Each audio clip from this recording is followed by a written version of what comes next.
Hola, buenos días amantes de lo paranormal. Hoy les traigo una entrevista sobre una procesión demoníaca en una iglesia cristiana. Esta entrevista nos las cuenta una suscriptora llamada Luna Wences, originaria de Guerrero, México. Espero y la disfruten mucho. Por cierto, ya casi llegamos a los 300 suscriptores en Facebook. Nos faltan 31 personas para llegar. Les agradecería mucho si me ayudaran a llegar a la meta. Ahora sí comenzamos.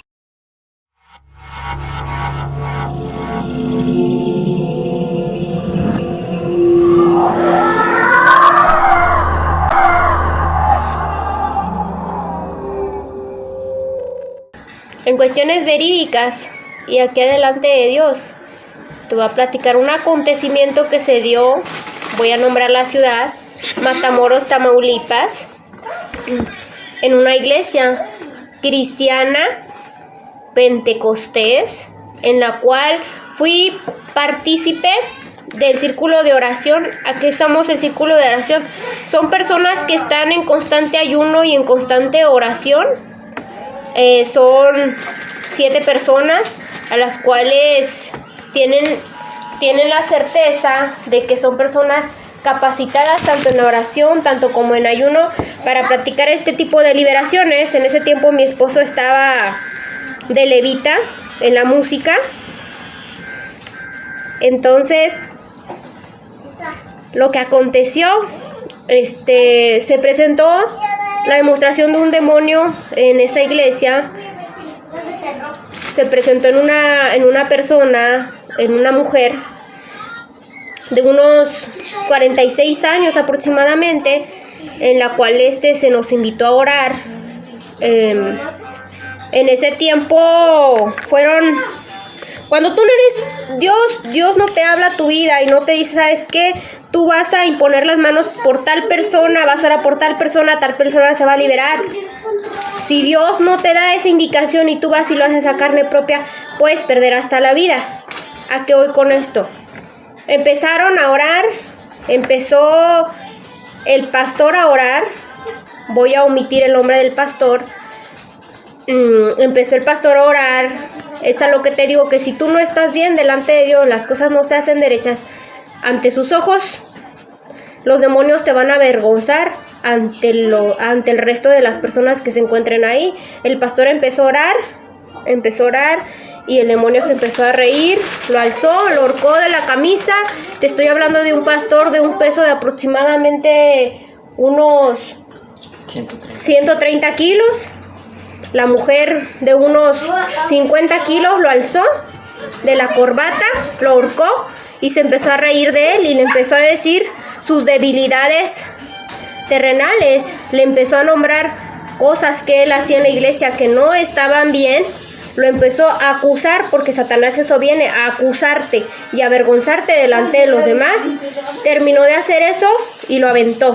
Te estoy hablando de una persona de 50 kilos cargando a una persona de 130 kilos con una mano y ahorcándolo. Es a lo que digo, que uno puede llegar a perder hasta la vida. En ese mismo rato yo oraba y yo decía, Dios mío, si voy a hacer yo, házmelo saber. Yo no voy a poner las manos en nadie si tú no me lo ordenas. Otro hermano se paró y se puso a orar por ella. Y este demonio le empezó a escupir sangre. Le empezó a bañar de sangre toda su ropa. A lo cual inmediatamente a mí se me vino, este hermano va a perder la vida. Porque el demonio, la situación, en ese momento cuando un demonio te escupe sangre es sinónimo de maldición. Dije, esta persona va a perder la vida. Y fue como a las 2-3 semanas, una persona sana, no era diabético, no era hipertenso, no se padecía de nada, murió, perdió la vida a las 2 semanas. De ahí pues nada más desde el círculo, nada más quedábamos 2 personas, que era yo y mi suegro, en el cual yo seguía en mi oración y decía, Dios mío, si soy yo la persona, házmelo saber, pero no permitas que que el enemigo me avergüence. Pero a mí Dios no me indicaba que yo iba a ser. Me mantenía en la oración. La persona estaba elevada aproximadamente unos 20 centímetros arriba del suelo, como quién sabe, pero esa persona estaba elevada del suelo. Entonces yo nada más vi claramente cuando mi suegro se hizo a un lado, no le puso las manos encima, porque las cosas de Dios, cuando son de parte de Dios, no hay necesidad de tocar ni a la persona.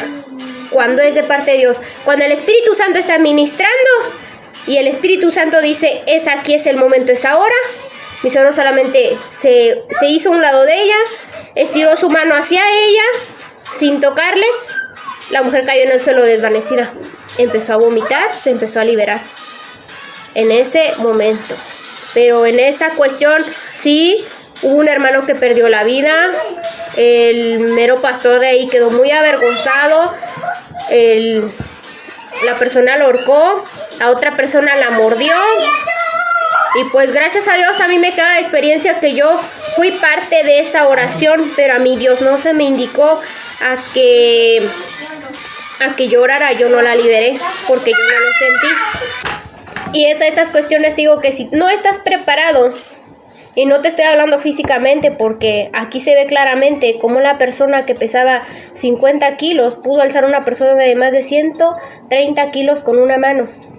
Si no estás preparado espiritualmente, conforme a Dios, conforme las cosas y los mandamientos de Dios, es muy difícil que tú puedas practicar una liberación o se pueda practicar una liberación en este caso. Será en vano, sería para mí es un suicidio. Si no estoy capacitado, es mejor no hacerlo.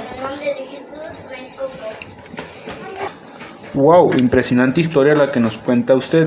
Díganos, ¿qué sintió en ese momento usted al saber o al ver que ese demonio se presentó en su iglesia, en su templo? Estas cosas en realidad no son para mí raras, no se me hacen raras porque no es la primera vez, sino se me ha pasado, nos ha pasado muchos casos. De la primera ocasión que fue, la verdad yo no estaba capacitada, inclusive yo no era parte del círculo de oración, pero sí estuve en la iglesia en ese momento que se dio. Y de ahí en adelante pues sí he estado permaneciendo firme en las cosas de Dios, de modo que si se llega a manifestar yo me siento capacitada. Okay, ¿se respiraba tensidad en ese momento? ¿Qué se respiraba en ese momento? ¿Cómo se sentía el ambiente? Mira, en ese momento lo que se hace, cuando se manifiesta en una iglesia, normalmente se sacan a los niños, normalmente se les pide no abrir los ojos, que nadie abre los ojos y se abren las puertas de la iglesia. Si en caso tienen la costumbre de cerrarla, las puertas de la iglesia tienen que estar abiertas y con los ojos cerrados. Ok, wow, impresionante historia la que usted nos cuenta. La verdad me ha dejado sin palabras. En ese momento, su suegro tuvo, como usted dijo, tuvo la necesidad de ayudar a esa persona porque Dios se lo pidió. Así es, efectivamente. Es cuando Dios te habla y te confirma, ahorita es el momento y tú eres la persona. Si no te dice nada Dios, si nada más es terrenal, carnal, que tú digas yo lo voy a hacer porque yo quiero, porque desde ahí ya estás mal, porque es tu ego el que te va a hacer las cosas y no se va a liberar la persona. Si no es de parte de Dios, no. Ok, muy entendido. Entonces, aquí digamos, las personas que dicen tener dones espirituales que ayudan a otras personas, ¿estamos hablando de que ellas no son merecidas o cómo nos podría explicar usted eso? Mira, lo que yo te puedo explicar aquí, en ese sentido de los dones, es que también Satanás hace milagros. Entonces Dios no va a usar un vaso sucio para administrar un don. Si viene de parte de Dios es porque la persona está bien ante los ojos de Dios. Una persona que, por decir un ejemplo, sería, no creo que Dios vaya a usar a una prostituta para dar un don de sanidad siendo prostituta. ¿Me entiendes? Ujú. A comparación de Dios va a usar a una persona que aunque tiene su pareja, pero está conforme la regla de Dios en matrimonio, posiblemente Dios lo use, posiblemente Dios use más prácticamente a un niño, a una niña que no ha conocido pecado, que no está en pecado alguno, a que use a una persona que está en pecado. Si está en pecado, Dios no lo va a usar. Y las personas que dicen tener dones y no están bien ante los ojos de Dios, no son dones espirituales que Dios les haya dado, sino que también Satanás viene y engaña a las personas por medio de dichos dones. Ok, pero también se rumora que, bueno, se dice que Dios perdona a cualquier persona que esté, digamos, se arrepentida de lo que ha hecho. ¿Cómo podría explicar eso? Así es, efectivamente Dios perdona. Y en un pasaje de la Biblia claramente es cuando apedrean a la prostituta y les dice, vete y no peques más. Él la perdonó, pero le dio claramente la indicación, vete y no peques más. Mas sin embargo, al parecer ahora se les dice, te perdono y vas y vuelves a hacerlo y te voy a volver a perdonar. Vas y lo vuelves a hacer y te vuelve a perdonar. Y las cosas de Dios no son así. Si no, Dios no diera la indicación a la prostituta, vete y no peques más. Ok, muy interesante estos datos que nos está dando. ¿Algo más que quiera argumentar antes de terminar esta entrevista? No, está muy bien. Muchas gracias por el tiempo prestado. Y pues hay que someternos a las cosas de Dios. Hay que estar conforme a la voluntad de Dios, porque la palabra de Dios dice, no todo aquel que me dice Señor, Señor va a entrar al reino conmigo. Entonces hay que tener mucho cuidado en las cosas que hacemos, en las cosas que practicamos, si practican liberaciones o quieren o se les presenta. Yo diría, si no están capacitados, no lo hagan porque pueden perder hasta su vida. Es algo que a lo mejor llama mucho la atención, pero es algo realmente peligroso, y si aún no conocen nada del terreno, yo les recomiendo que no lo hagan, porque se pueden atraer demonios a tu vida, se pueden acarrear maldiciones a su vida y pueden llegar hasta perder incluso la vida. Es una recomendación. Ok, muy interesante para que tomen el dato. Y pues sería todo por esta entrevista. Muchas gracias por su tiempo, muchas gracias por habernos abierto las puertas de su casa. No me queda más que agradecerle y que tenga una excelente noche. Gracias igualmente y bendiciones. Gracias. Muchas gracias por haber escuchado esta entrevista. Si te gustó, no olvides darle pulgar arriba y compartirla con todos, al igual que suscribirte. Síguenos en todas nuestras redes sociales. Nos encuentras como Amantes de lo Paranormal. Mándame tus historias al correo electrónico amantesdeloparanormal123@gmail.com y pronto las subiremos aquí al canal. Muchas gracias, nos veremos próximamente.